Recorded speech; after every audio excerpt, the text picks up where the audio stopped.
It's become something of a tradition in Pokemon games to have some kind of creepy or ghostly element that's mentioned or happens or even just occurs in the background without the game bringing notice to it.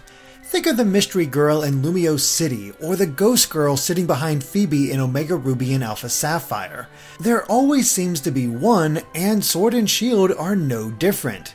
In fact, you may have already come across this moment without realizing it. As you explore Hammerlock, you'll find a little girl named Paula near the school on the eastern side of the city. When you talk to her, she says that you look like someone she could trust, and nervously asks you to deliver a love letter to a boy she likes in Balanlea named Frank. What's a little odd though is how old it looks. But you'll likely put it out of your mind and not really think about it until you finally do arrive in Balanlea. There's a little boy outside the westmost house who mentions that Frank is his grandfather. Inside the house, you can hand over the letter to Frank, who immediately recognizes the name Paula. He remembers that the two of them spent all their time playing when they were young, but unfortunately, she fell ill and didn't tell him just how sick she was, causing the two to get into a fight. Not long after, he had to move away and never saw her again. Your trainer will realize that something is a bit off about this, but Frank will hand over a choice scarf, happy for the old memory and a piece of his childhood.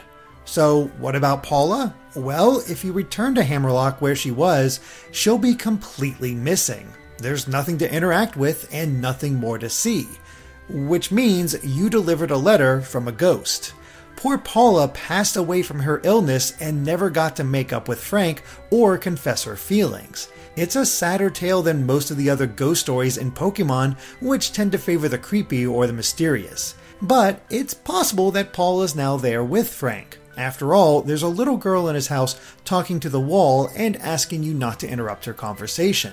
Maybe she's found someone new to play with. What do you think though? Let us know in the comments and be sure to subscribe to Game Explained for more on Pokemon and other things gaming.